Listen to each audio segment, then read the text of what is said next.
If you drove through Clearwater today, you may have noticed something a bit unusual. A business owner has put a hearse out in front of his shop on Gulf to Bay Boulevard. As Jeff Butera reports, this hearse is a symbol of his displeasure with the city. Just off Gulf to Bay in Clearwater sits an old gas station, but Scott Bittman dreams of making it something bigger, a shop called Cycle Masters. It's motorcycle heaven.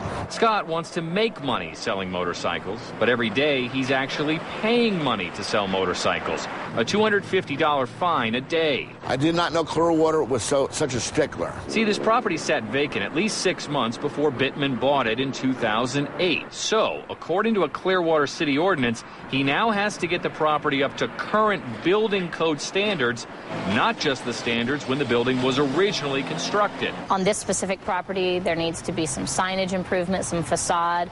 It's too small for outdoor display. Scott told me he didn't do enough research when he bought this place, didn't know about the city ordinance, and says he can't afford to get the building up to current code. I will check on it, though. But he believes the city should change the ordinance, relax the standards, and stop fining him, because he's trying to start a business at a building that would otherwise be a vacant blight on the community, just off a main road for all to see. They need to relook at all the rules and regulations that are unfair to all the businesses in town for the better of the people.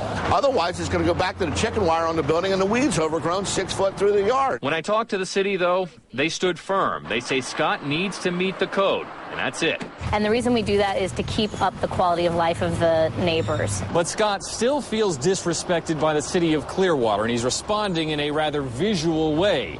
He's put something on his property.